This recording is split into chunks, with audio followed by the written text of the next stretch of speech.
মানুষ ওইসব কাজ করতে সবসময় অজুহাত দেখায় যে কাজ করতে এফোর্ট দেওয়া লাগে। হতে পারে ওই কাজ সঠিক অথবা ভুল, ভালো অথবা খারাপ। এই জিনিসগুলো ম্যাটার করে না। যদি এফোর্ট দেওয়া লাগে তাহলে তোমার মাইন্ড অজুহাত দেখাবেই, আলসেমি দেখাবেই। যেমন পড়াশোনা করতে এফোর্ট দেওয়া লাগে, আর এই জন্য আমাদের মাইন্ড এটা করতে আমাদের সামনে বাহানার পুরো একটা লিস্ট দাঁড় করিয়ে দেয়। ভোরে ঘুম থেকে উঠতে পারো না কারণ তুমি রাতে দেরি করে ঘুমাও। আসলে কেউ কি তোমাকে বলেছিল দেরি করে ঘুমাতে? কেন তুমি দেরি করে ঘুমাও? আবার যখন আমরা দিনে পড়তে বসি তখন আমাদের ক্ষুধে লেগে যায়, আর ক্ষুধার্ত অবস্থায় পড়া হয় না। যখন আমরা খেয়ে নিই আর এত বেশি খেয়ে ফেলি যে তখন আর পড়া যায় না। একটা আলসেমি কাজ করে শরীরের মধ্যে। তারপরে আমরা ভাবি যে পড়াশোনায় মন বসছে না, মুডটা একটু ফ্রেশ করে নিই, মোবাইল একটু টিপে নিই, আর মুড ফ্রেশ হওয়ার জায়গায় মুড আরও খারাপ হয়ে যায়। যখন আমরা বুঝতে পারি যে মোবাইল চালানোর জন্য আমাদের অনেক বেশি টাইম নষ্ট হয়ে গেছে, যখন বুঝতে পারি আমাদের অনেক সময় নষ্ট হয়ে গেছে সোশ্যাল মিডিয়া ইউজ করতে করতে।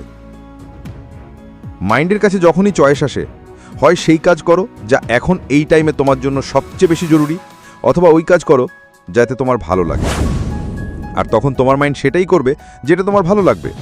আর যে কাজ তোমার সবচেয়ে বেশি ভালো লাগে সেখানে তোমার কনসেন্ট্রেশন পাওয়ার এত বেশি হয় যার কোনো লিমিট থাকে না। কিছু কিছু মানুষ বলে যে আমার কনসেন্ট্রেশন পাওয়ার অনেক কম, আমার মাইন্ড অনেক দুর্বল।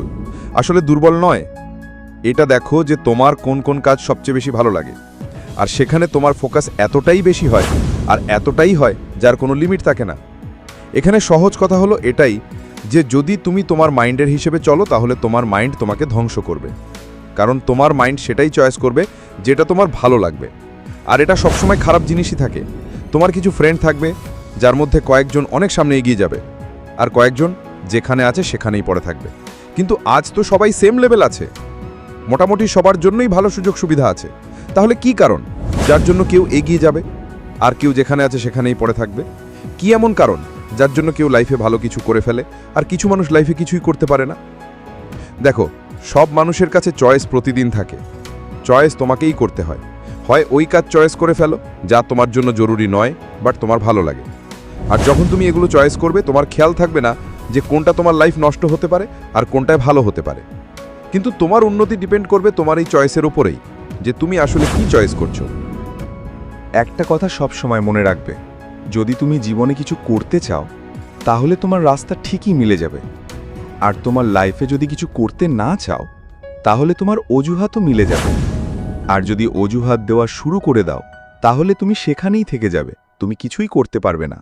এজন্য লাইফে অজুহাত দেওয়া ছেড়ে দাও। একদিনে ততটুকুই কাজ করো যতটুকু তুমি করতে পারো।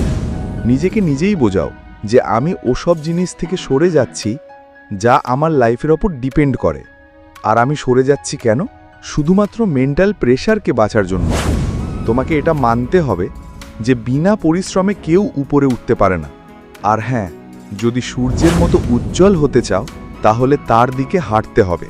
নিজেই নিজেকে বলো যে আমি সব কাজ করার জন্য রেডি যা এখন আমার জন্য সবচেয়ে জরুরি।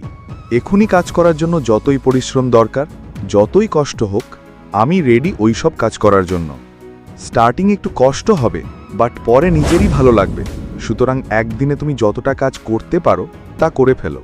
আর যখন আমাদের কাছে চয়েস আসে কিছু করার জন্য, তখন সেটাই চয়েস করো যা তোমার জন্য, তোমার লাইফের জন্য সবচেয়ে করা জরুরি। আর যে কাজে তুমি করবে সেটাতে তোমার সর্বোচ্চটা দেওয়ার চেষ্টা করো এবং নিজেকে বলো যে আমি এটা করে দেখাবই। তো বন্ধুরা, ভিডিওটি ভালো লাগলে চ্যানেলটি সাবস্ক্রাইব করে আমাদের পাশে থাকার জন্য অনুরোধ করছি। Thanks for watching.